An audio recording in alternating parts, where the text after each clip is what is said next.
10 సంవత్సరాలు 2 సార్లు కేసీఆర్ గారికి అవకాశం ఇచ్చారు. 10 ఏళ్లలో ఏ ప్రాజెక్టు పూర్తి చేయలే, ఏ ఎకరాకు నీళ్లు ఇవ్వలే. కృష్ణానది మీద కట్టిన ప్రాజెక్టులు ఆనాడు మొదలు పెట్టిన భీమా కావచ్చు, నెట్టంపాడు కావచ్చు, కోయిల్ సాగర్ కావచ్చు, కల్వకుర్తి కావచ్చు, SLBC కావచ్చు, డిండి కావచ్చు, నేను కొట్లాడి సాధించిన మక్తల్, నారాయణపేట్, కొడంగల్ ఎత్తిపోతల పథకం జీవో నెంబర్ 69 కావచ్చు. 10 ఏళ్ళు మనకు అన్యాయం చేసిర్రు, మన పాలమూరుని ఎండబెట్టిండ్రు. కానీ 2009 నాడు వలస వచ్చి పాలమూరులో ఊరు లేనోడు, పార్లమెంటులో నోరు తెరవనోడు తెలంగాణ రాష్ట్రం వస్తే మన బతుకులు బాగుపడతాయి, కొడంగల్లో ప్రతి ఎకరాకు నీళ్లు వస్తాయని మనందరం కష్టపడి ఎంపీగా గెలిపించినాం. ఆయన ఎంపీ అయ్యిండు, తెలంగాణ రాష్ట్రం వచ్చింది, తెలంగాణకు ముఖ్యమంత్రి అయ్యిండు. కానీ మన కొడంగల్కు నీళ్లు రానియలే, ఏ ప్రాజెక్టు పూర్తి చేయలే. పాలమూరు రంగారెడ్డి ఎత్తిపోతలు అట్లనే ఉండిపోయింది, కల్వకుర్తి అట్లే ఉండిపోయింది. భీమా, నెట్టంపాడు, తుమ్మిళ్ళ, RDS ఏ ప్రాజెక్ట్ అయినా తీసుకోండి, SLBC టన్నెల్ కావచ్చు, కృష్ణా నది మీద ఏ ప్రాజెక్టు పూర్తి చేయలే, ఏ ఒక్క ఎకరాకు నీళ్ళు ఇవ్వలే. కానీ 1,83,000 కోట్ల రూపాయలు 10 ఏళ్ల కాంట్రాక్టర్లకు బిల్లులు ఇచ్చిండు. 1,000 కోట్ల రూపాయలు వాళ్ళ కుటుంబం కమిషన్లు కొట్టింది. తొడుక్కోవడానికి చెప్పులు లేకుండే, వేసుకోవడానికి బట్టలు లేకుండే, చిరిగిపోయిన చెప్పులతోని రోడ్ల మీద తిరుగుతోళ్ళకి బెంచ్ కార్లు వచ్చినాయి. ఒక ఆయనకు ఎర్రవల్లిలో 1000 ఎకరాల ఫామ్ హౌస్ వస్తే ఇంకొక ఆయనకు జన్వాడలో 100 ఎకరాల ఫామ్ హౌస్ వచ్చింది, అల్లుడికి మొయినాబాద్లో ఫామ్ హౌస్ వచ్చింది. వాళ్ళ బతుకులు బాగుపడ్డాయి, వాళ్ళకి టీవీలు వచ్చినాయి, వాళ్ళకి పేపర్లు వచ్చినాయి, 1,000 కోట్ల రూపాయల వ్యాపారాలు వచ్చినాయి, వాళ్ళకి ఫామ్ హౌజులు వచ్చినాయి. కానీ మనకు మాత్రం నీళ్లు రాలే. ఆనాడు కృష్ణానదిలో వరదలు వచ్చి అలంపూరు మునిగిపోతే అలంపూరు ప్రజల కోసం బంజారా హిల్స్లో నా ఇల్లమ్మి పేదోళ్ళకి ఇల్లు కట్టిస్తాను చంద్రశేఖరరావు చెప్పాడు. ఆయన ఇల్లు అమ్మలేదు, కానీ 100 ఎకరాల ఫామ్ హౌజులు కట్టుకున్నాడు. ఆ నిర్లక్ష్యం నుంచి 10 ఏళ్ళు చూసినాం. ఇక పాలమూరు ప్రజలు నిర్ణయం చేసుకోరు, మా బతుకులు బాగుపడాలంటే మట్టికి పోయినా ఇంటోడే పోవాలని పెద్దలు చెప్పారు. ఇక వాణ్యవనో వీణ్యవనో ఎవనెవనో మోసేది లేదు. మా బిడ్డ ఈ మట్టిలో పుట్టి ఈ మట్టిలో కలిసిపోయి మా బిడ్డ ఈ తెలంగాణకు ముఖ్యమంత్రి ఉండాలి, మా బిడ్డ ఉంటేనే మా సమస్యలు పరిష్కారం అవుతాయని పాలమూరు మొత్తం ఏకమై తెలంగాణకి ఒక స్ఫూర్తిగా నిలబడి ఈ జిల్లా నుంచి మీరు ఆశీర్వదించారు. కాబట్టి ఈనాడు తెలంగాణ రాష్ట్రంలో మనం ప్రభుత్వాన్ని ఏర్పాటు చేసినాం. పడవ పెట్టిన ప్రాజెక్టులను ఒక్కొక్కటిగా పరిష్కరిస్తున్నాం. ఈ ప్రాజెక్టుల యొక్క సమస్యల్ని, ఈ ప్రాజెక్టుల యొక్క అనుమతుల్ని ఈ రోజు సాధిస్తున్నాం. అన్నీ ఉన్నా అల్లుడి నోట్ల శని ఉన్నట్టు ఎన్ని అనుమతులు తెచ్చినా ఇవాళ 8 లక్షల కోట్ల రూపాయలు అప్పు చేసి నా నెత్తి మీద పెట్టిపోయాడు. గ్రామాలల్లో పెద్ద కుటుంబాలు ఉంటాయి, దావతుల కోసం, విలాసాల కోసం తండ్రి అప్పులు చేసి అనుకోకుండా చచ్చిపోతే ఇంటి పెద్ద కొడుకుకు మొత్తం భారమై పడుతుంది. సంసారం ఎక్కడుందో తెలియదు, ఏ భూమి ఎవరికి తనఖా పెట్టిండో తెలియదు, ఊర్లో ఎవరి దగ్గర అందిన కాడికి ఎంత అప్పు చేసిండో తెలియదు, చుట్టాల దగ్గరకు పోతే మర్యాద లేదు, తెలిసిన వాళ్ళ దగ్గరకు పోతే సిల్లి గవ్వ పుట్టే పరిస్థితి లేదు అని మనం గ్రామాలలో చూసినాం.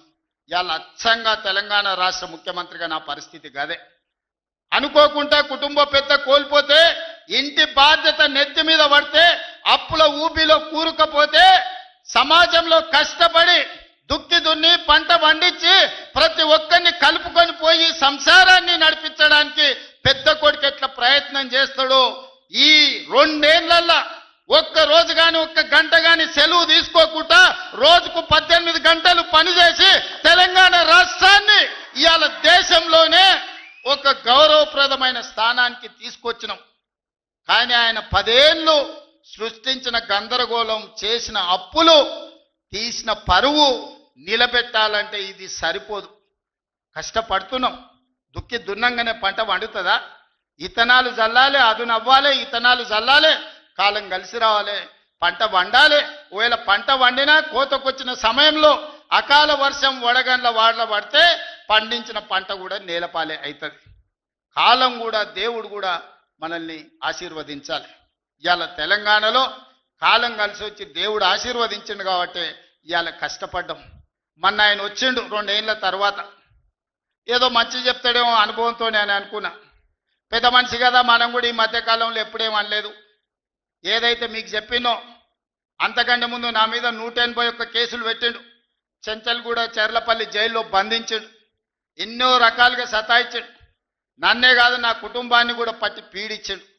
కానీ బాధ్యత వచ్చినాక ఆలోచన చేసిన, నా కోపాన్ని నా బాధను దృష్టిలో పెట్టుకొని ఇవాళ పగ సాధించే కార్యక్రమాలు మొదలు పెడితే ఆయన పై వలగొట్టే పని పెడితే రాష్ట్రానికి నష్టం జరుగుతుందని తూవాన్ పాపన వాడు పోతాడు. పోని మనం మంచి పని చేయాలి.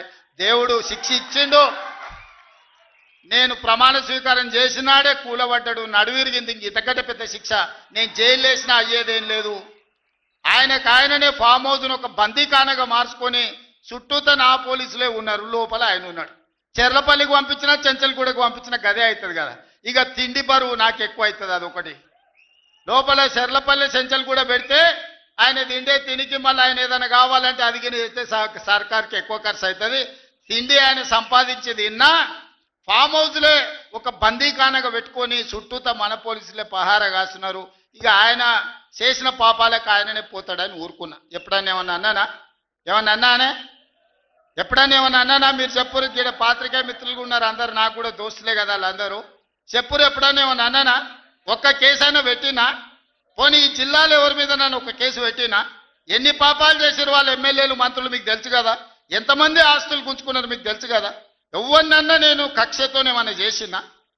నేను ఒకటే అనుకున్నా, ఎవరి పాపానికి వాడు పోతాడు. మనం చూసినా చూడకపోయినా పైన దేవుడు ఉన్నాడు, పైనుంచి కిందికి చూస్తూనే ఉంటాడు. ఎవరిని లెక్క వానికి రాస్తూనే ఉంటాడు, ఎవరిని మిత్తి వానికి చెల్లిస్తూనే ఉంటాడని. ఆ మిత్తిలో భాగంగానే నేను ప్రమాణ స్వీకారం చేయడానికి పోయిన రోజే మంచం మీద నుంచి బోర్ల పడి మక్కెలు ఇరిగి మూలకు పడ్డాడు. ఇక ఆయన నిన్నొచ్చి పెద్ద మనిషిలాగా మంచి చెప్తాడేమో అనుకున్నా. తోలు తీస్తా అని అన్నాడు. తోలు తీస్తాడంటేనే ఇక నేను చెప్పదలుచుకున్నా, అయ్యేగా నా సంగతి వదులు కానీ మా సర్పంచులు వచ్చిండ్రు, రా ఏ తోలు తీస్తావరా? నీ తోలు తీసుడు కాదు, నిన్ను చీరి చింత కట్టి చింతమడకల ఏలాడేసి కొడతారో లేదో మా సర్పంచులు, రా కొడంగల్కి వస్తావా లేకపోతే మమ్మల్ని చింతమడకకు రమ్మంటావా? మా సర్పంచులను తోలుతా.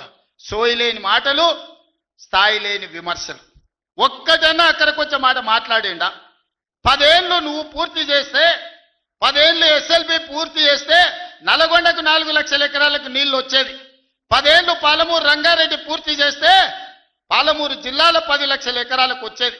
కల్వకుర్తి పూర్తి చేస్తే 3.5 లక్షలకు వచ్చేది. భీమా పూర్తి చేస్తే 2 లక్షలకు వచ్చేది. కోయిల్ సాగర్ లేకపోతే ఏది చేసినా, నెట్టంపాటు చేసినా, నా మక్తల్ నారాయణపేట కొడంగల్ పూర్తి చేస్తే 1.5 ఎకరాలకు మాకు నీళ్లు వచ్చి ఇవాళ కందులు వండించి జొన్నలు వండించి కల్తీ కళ్ళు దాగి బతికే పరిస్థితి మాకెందుకు ఉంటుండే? మేము కూడా మీ లెక్కనే మంచిగా పంటలు వండించేటోళ్ళం, మంచి బట్టలు తొడుక్కునేటోళ్ళం. మేము కూడా మా పిల్లల్ని చదివించుకునేటోళ్ళం. 10 ఏళ్ళు పగబట్టి నారాయణపేట మక్తల్ ప్రాజెక్టును ఈనాడు పక్కన పెట్టి 69 జీవోను తుంగలో దొక్కితే ఊరూరు ఎత్తిపోతల పథకం కోసం మా కార్యకర్తలు, ఈ ప్రాంత రైతులు ధర్నాలు చేయలేదా? పార్టీలకు అతీతంగా 69 జీవో కోసం కొట్లాడలేదా? నీ సొమ్మె ఏం పోయిందా? మాకు నీళ్ళు ఇయ్యాలంటే నీకు ఇంత కడుపు నొప్పా? నువ్వు మళ్ళీ బయటకు వచ్చి ఇవాళ ఆయన తోలు తీస్తా అంటు. తోలు నాది కాదు కానీ ఆ షేక్పేటలో మటన్ కొట్టు మస్తాన్ ఉంటాడు. ఆయన రోజు మేకలను కోసి మండి నడుపుతుంటాడు. ఆయన చెప్పిన కేసీఆర్ ఖాళీగా ఉన్నాడంటనే తోలు తీస్తాడంట. నీ మటన్ కొట్టు మస్తాన్ దగ్గర ఇంత నౌకరీ ఇయ్యండ్రి, ఇంత బోటో కూరనో పోయేటప్పుడు ఈయన బొక్కనో. ఎందుకంటే కోసిన వాళ్ళకు మామూలుగా తోలు తలకాయలు ఇస్తాం కదా మనం ఇంటికాడ దసరా పండుగ అప్పుడు. అవునా? ఏం శివకుమార్ రెడ్డి, మన ఇళ్ళల్లో పండుగ పూట వచ్చి యాటను కోస్తే కాళ్ళు తలకాయ కోసినోనికి ఇస్తాం కదా. ఇక మటన్ కొట్టు మస్తాన్ కూడా చెప్పిన, ఆ కేసీఆర్ ఖాళీగా ఉన్నాడంటేనే 2 ఏళ్ళు ఫామ్ హౌస్లో ఏం చేస్తుండంటే తోలు తీసేది ప్రాక్టీస్ చేసిండంట. తోలు బాగా తీస్తాడంట. నీ మటన్ కొట్టులో ఈ తోలు తీస్తాడు, కాళ్ళు తలకాయలు మాత్రం ఉచితంగా సాయంత్రం పోతే దావతులో బోటిగిన ఏమైనా కొట్టుకొని సాయంత్రం 2 వేసేటప్పుడు తీసుకుంటాడేమో అని.